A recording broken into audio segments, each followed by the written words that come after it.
Welcome to PMQ's Side Dishes.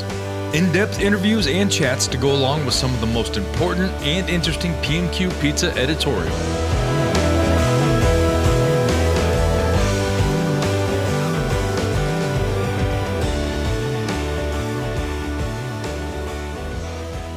I'm your host, Brian Hernandez, and today we are here with Sarah Webster-Norton of Serving Those Serving. Say hello to the world, Sarah. Hi, world. All right, very succinct. I like it. So why don't you tell us a little bit about yourself and a little bit about Serving Those Serving? Sure.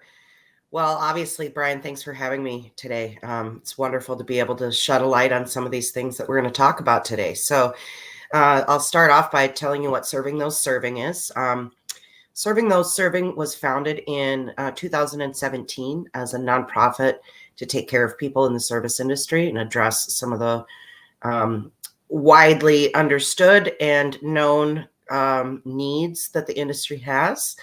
And I had been in the industry for 30 years prior to that, almost 30 years. And so I used my industry experience and connections to launch a nonprofit. And in Minneapolis in 2020, we went through complete hell, just like everybody else in the world did. But I think in Minneapolis, because of the murder of George Floyd, we were really at the epicenter of a major global shakeup. And it was difficult for a lot of my industry workers. Lived in some of the riot zones, some of the restaurants that I take care of. Some of them were looted and or burned. So we were really in the middle of quite a tragic time. And so the services for the displaced industry workers during COVID and during the riots was really, really necessary. So what exactly do you mean when you say mental wellness? What does that entail, or what's the definition if there is one? Well, and that's, again, that's a difficult one for me to answer because I think that mental wellness is different for everybody.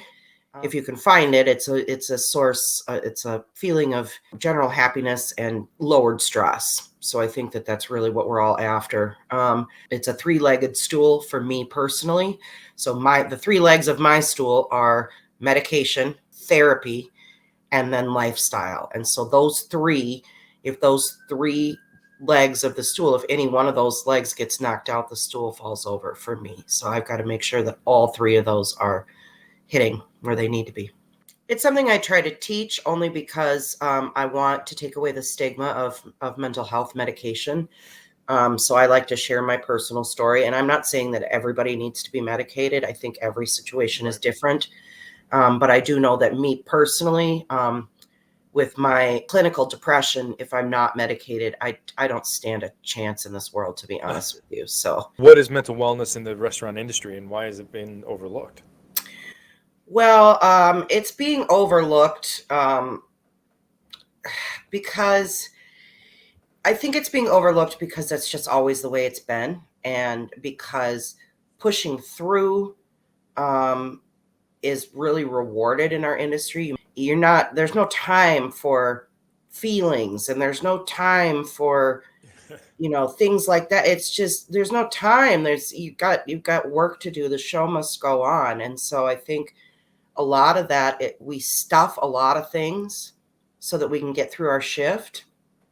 The problem is if we don't unstuff them later, then we're just a pressure cooker. And so I think that that's what happens to people. And we just don't talk about it. Hardly ever. It's getting a little bit better, but the industry typically just doesn't talk about mental health and wellness. Workplace wellness is like a concept that's just foreign.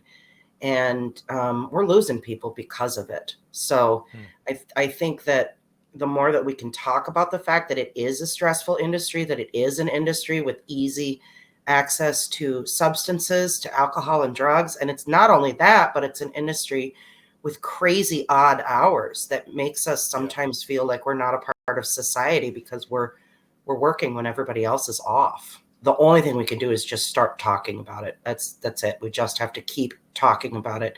And when one of us is having a bad day, we need to share that with the people that we're working with, not to burden them, but to let, hey guys, today I'm really off. I just got to let you know.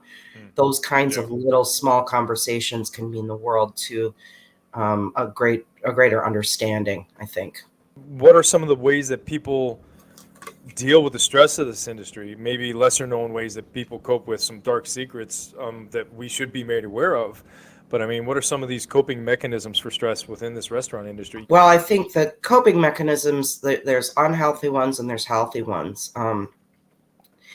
The obvious unhealthy ones are the not sleeping enough, not eating enough, just powering through, using drugs and alcohol to power through. I think those are, the obvious unhealthy ones. But I also, I want to shine a light on the fact that there are a lot of people out there who do understand a work-life balance and who do things like gardening or art or music, physical activity, all of those kinds of things. I'll see an industry person say, "Oh, I took my kayak out on the lake today."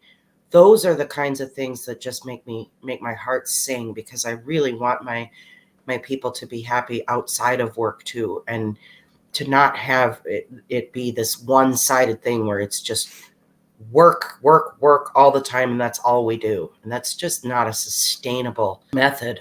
and it makes Right. people really, really unhappy. So I love to see when people do have that work-life balance where they're, on their days off, they're not just sleeping. They're going and doing things. They're, or they've got their hobbies that they, music or art, those kinds of things. There's a huge crossover between, actors, actresses, musicians, artists like that.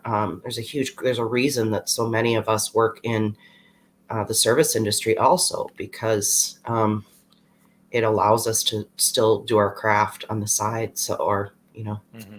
at the same time. Feel that some bosses are helping with this work-life balance? Is it harder? Are they understanding it more and being, I don't want to say flexible, or working with their employees to make sure that they're mentally healthy as well as physically? I think it depends on the establishment, but yes, I have seen a trend towards that becoming much more accepted. It kind of used to be like, if you didn't devote your entire life to this restaurant, then you don't get to work here or whatever. I'm not seeing that as much anymore. I think that the younger, crop of people that's coming through, so people who are now, in their early 20s, they're not they're savvy to mental health needs more Mm-hmm. so than any generation I've ever seen. Obviously, they are so savvy to mental health needs, and they demand from their employers understanding in that area. So I think it's a lot of the employees are schooling the employers on that. So, And but you do feel that the employers are listening and learning? I think some of them certainly are, yes. I'm not going to say they all are. I think there's a lot of them Right. that are resisting. There's some kind of old school restaurant owners that are really kind of disgusted by this new crop of people who are, pointing to their mental health needs. But Mm. I think we need to listen to our youth. They oftentimes know more than we do. So some employers are excited and happy to be seeing these changes and seeing people ask for work-life balance. But other employers are not super excited about it, but it doesn't really matter because the workforce is demanding it. The workforce is demanding it, and that's just where we're at, especially since COVID. Script has flipped just a little bit when it comes to that, where the employees have a little bit more say in the way things are going. So it's interesting to see that. What are employee assistance programs for those who don't know? Sure. So an employee assistance program is provided by the employer. Sometimes it is attached to health insurance, but in our case, ours is a la carte. It's not attached to health insurance or labor unions or anything. These are independent benefits that the employer pays for, Mm-hmm. and it's mental health counseling, it's legal help, financial help, all kinds of different things, housing, transportation, anything that falls under the workplace wellness umbrella they will help with, or find somebody who will help you with it. And our employee assistance program covers and not only the employee, but also their family members. And it's less than $5 a month for people to have access to free therapy. So it's a pretty great program. I'm very proud of it. With an EAP being attached to health insurance, the issue is that a lot of the staff is not insured.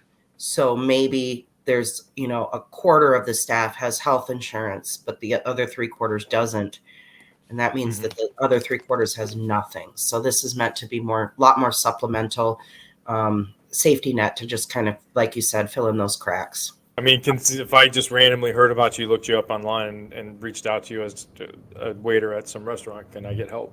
You can, because we have a different program that's set up for that specific purpose. Oh, okay.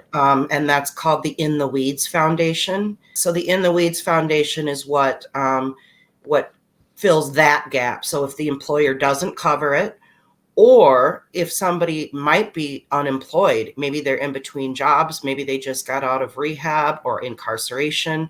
Yes, the In the Weeds Foundation is our offshoot. And we founded that during COVID because everybody was unemployed at that point. Nobody had help. So, but we had access to services and nobody else did during that time. So that's when we made the In the Weeds Foundation. Anybody in the country can get free help through us, through the In the Weeds Foundation. Okay. There is a video starring yours truly, yours truly, not me's truly, starring Sarah Webster-Norton talking about Narcan. Now, funny enough, I was just driving up through Cleveland, Chicago, all the Midwest. I had to do a bunch of stops, and I saw a billboard that was leading to a website I couldn't get. I saw it was hidden by a tree, but saying know your Narcan or something like that, but it was an informative thing. I hadn't heard of it until we talked previous. And what is Narcan? Narcan is the brand name for naloxone, which is a life-saving medication that can be administered either through needle, through injection, or through a nasal spray. This drug can flip somebody from overdose to withdrawal. So essentially, it blocks the opiates in somebody's system if they've had too much, and it saves lives all the time. Minutes really matter when it comes to Narcan, which is why it's so important to get it into the hands of establishments, restaurants, bars, things like that. It should be everywhere. It should be in every restaurant, every gas station. It should be in every first aid kit, because these overdoses are number one cause of accidental death right now. And so I think that what people need to understand the most about overdoses and overdosing is that most people don't intend to. They're not trying to. A lot of people don't even know that whatever they're ingesting is laced with really powerful drug called fentanyl. And fentanyl is, a bit like 100 times more potent than morphine. I mean, it's really, really scary stuff. And it's being used to, I guess, like boost the effects of a lot of other drugs. So if it's not dispensed by a pharmacy, it always could have the potential to be laced with fentanyl. Okay. And one tiny little head of a pin prick of fentanyl is enough to kill somebody if not used to it. People are overdosing everywhere, and it's high-end places, it's dive bars. It doesn't matter. This epidemic doesn't pick and choose. So I like to say that the compassion that we need to show people in this situation of overdoses, I mean, everybody deserves grace and compassion. And the one time they overdose could be that time could be the time that completely saves their life. So we need to look at this with grace and compassion and not judgment. I'm sick of the judgment, and I'm tired of people acting like, I've seen people just, like literal alcoholic drunks. Like, I can't believe these people and using their drugs. And we've got to get more compassionate about that stuff. Everybody's got their thing. And unfortunately, for some people, that thing can be deadly. So, I think we Yeah. just need to really look at this with a lot more compassion than we have been. Some of these operations out there don't have an employee assistance program. You say not everybody does, and some people don't even know about it. Is it? I mean, besides lack of knowledge, what are some of the other reasons? Well, I think lack of knowledge is probably the biggest one. Just people don't know that we're here. But I also think that there's a sort of a thing in the industry like, well, if it was a thing, it would be a thing already. So, are employee assistance programs not a thing up until what was it, 2017? That Or is correct. At least and you guys are the only one. we're the only ones that I can find in the whole country that are doing it in an a la carte style. Like I said, Okay. I mean, people in the restaurant industry don't know what an EAP is. They just don't. Right. It's not a common term. And so there's a lot of blockage right there. I don't know what it is. I don't want to hear about it.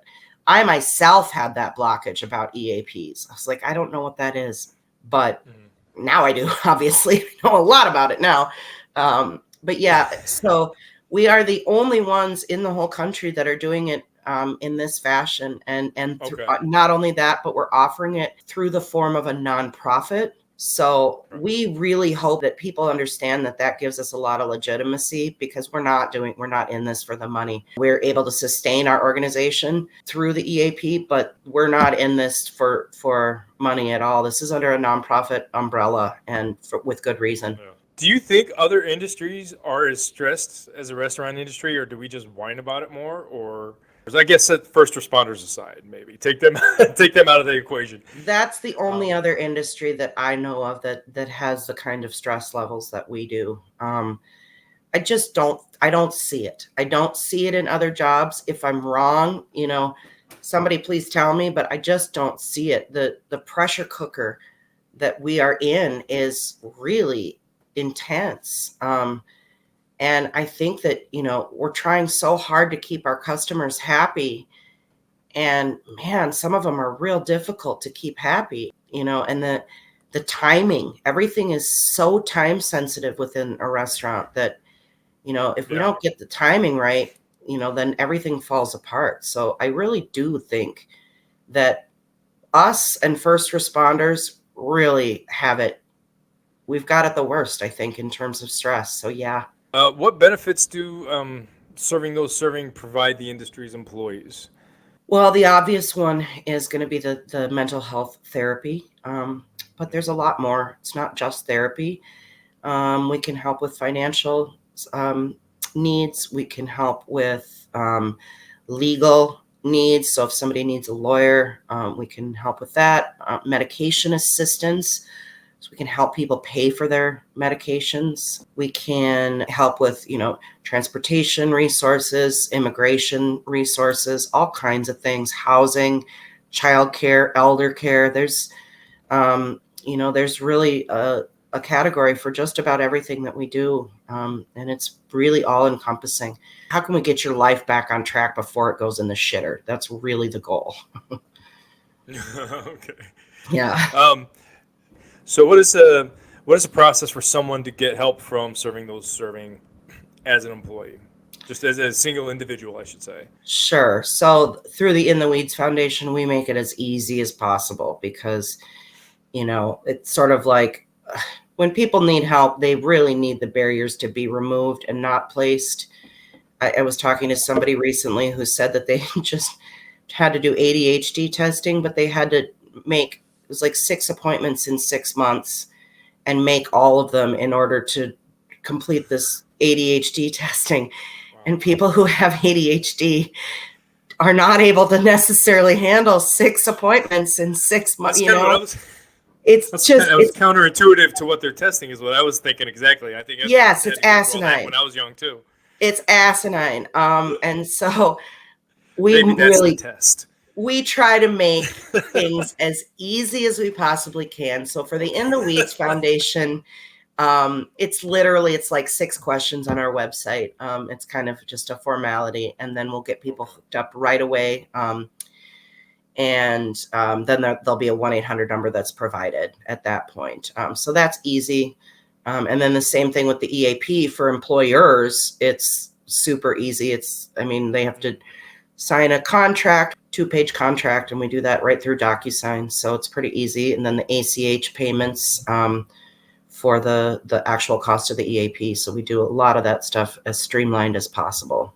I'm not going to be the one to bash insurance companies. Everybody else is doing a fine job of that. I don't need to get on my soapbox about that. However, Right. I do believe that health insurance companies are to blame for the mental health crisis in this country because they make it so difficult for people to get help, and they do it on purpose. The Minnesota Restaurant Association just put out some statistics about something. It's like $4,500 every time you lose an employee is what it costs the company. And so when owners and operators, if owners and operators can retain keep one employee by using these, the EAP services, you've 10 times overpaid for the service for your entire staff. So the return on investment is really easy to explain to anybody. This is morally the right thing to do, but this is also the financial right thing to do because your employees are your most valuable and most expensive resource. Yeah. So if we don't start thinking about our employees like that, we're in trouble. The employees need more attention than the equipment does. They need more attention and more care than any other piece of your business.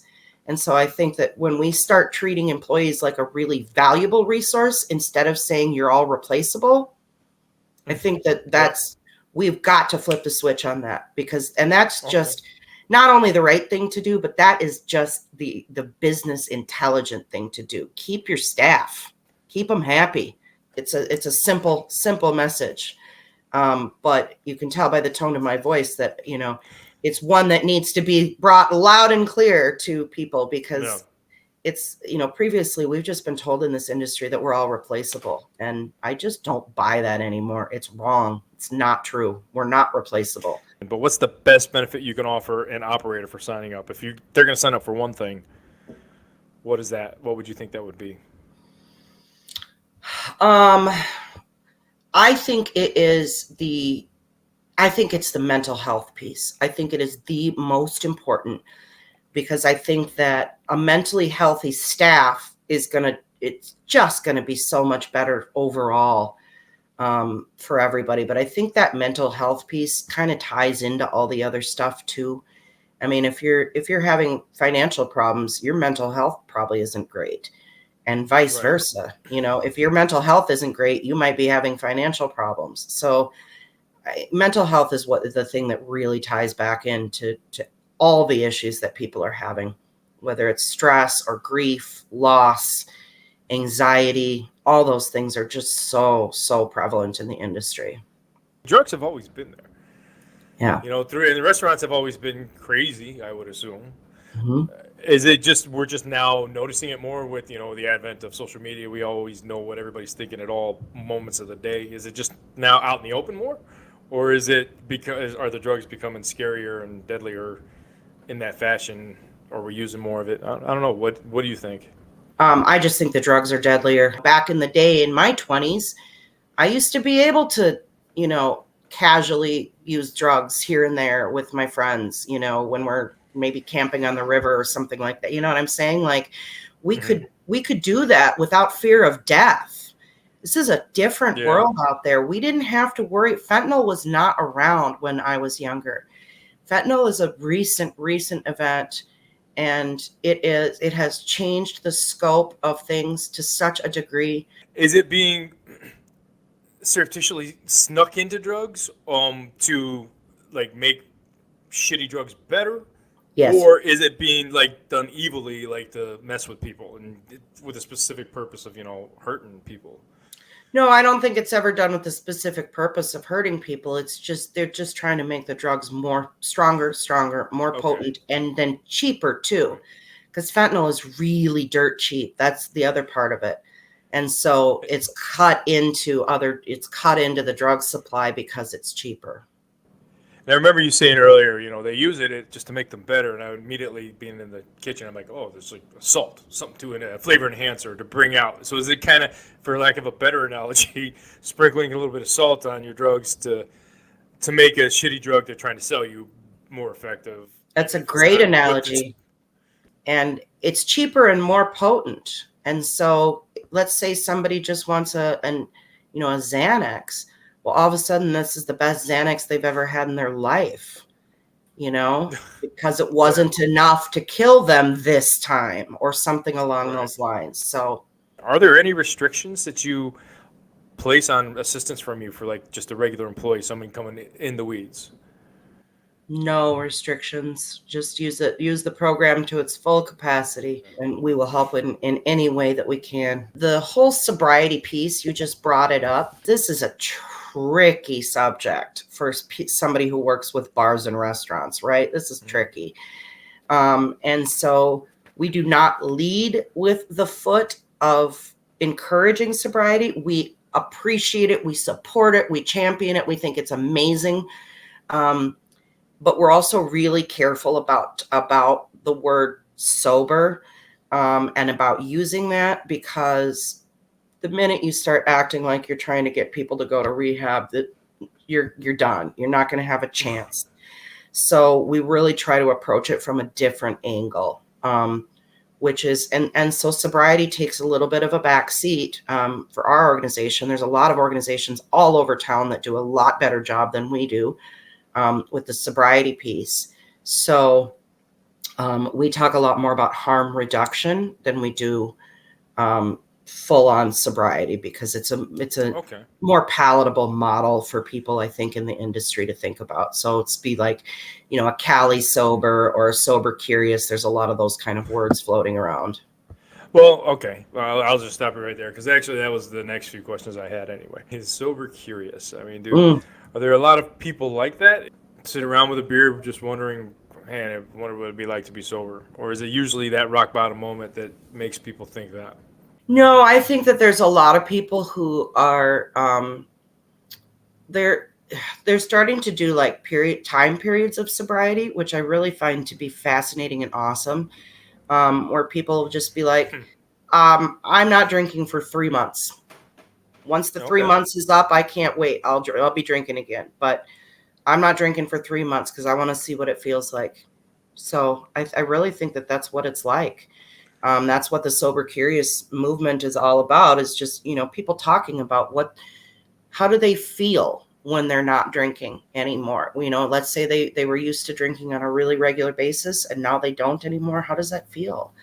And people always say they just feel great. So I think that's the curiosity part. I asked the question, and as you're describing it, it's 100% my journey. Is what it was. I just woke up the next day. I was a heavy drinker, but drank a lot.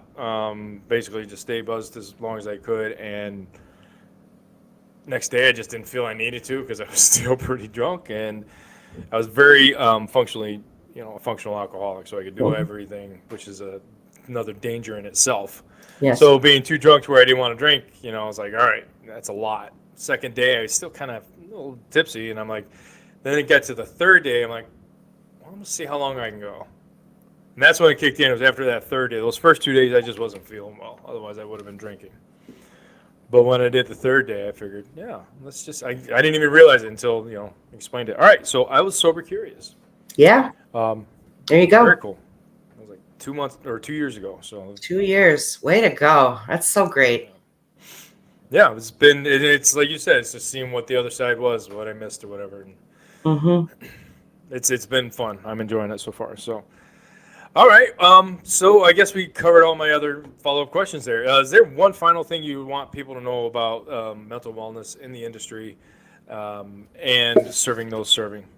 I mean, I guess my final thought is that our workforce is so valuable. Like, in my heart, I love it so, so deeply, and it just really irks me that that our workforce is looked down upon. And so I would say that with offering some of these benefits that, it's like it validates our workforce. We were just deemed essential a couple of years ago. Like, where did that go? We're still essential. We're still essential, damn it. And we all need to act like we are essential, treat ourselves like we're essential, treat each other like we're essential and valuable. And I think that that's just, if we don't all band together, join together, and be on our side, nobody else will. And so the industry itself, this is our responsibility to fix this. We got ourselves in this situation. It's our responsibility to figure out how to get out. And I, for one, am tired of going to industry funerals for things that could be prevented. And so I just want to say I really love this industry, the people that are in it, and I want to do everything in my power. Serving Those Serving wants to do everything in its power to be able to make a difference and hopefully save, as many lives as we possibly can. I hope people see this, read this story, see this video, and reach out to you. I hope they've been educated. If not, if they already know about you, I hope they share this with their friends who maybe don't. But reaching out to www.servingthoseserving.org. Are there any other ways people can contact you, or is this the best way someone can get in touch with you? And how quick do you guys respond, I guess, is one thing. For some of this stuff could be very timely. Well, we're not a crisis line. We're not set up to be. Okay. But yeah, so we can't do that, but we respond as quickly as we can. We've got a whole team of people that is responding as quickly as we can. You can find us through Facebook. We're all very active on Facebook, and you can even find me personally, Sarah Webster-Norton, on Facebook. All right. Well, Sarah, thank you so much for your time today and letting everybody know, telling everybody about employee assistance programs, serving those serving, and in the weeds.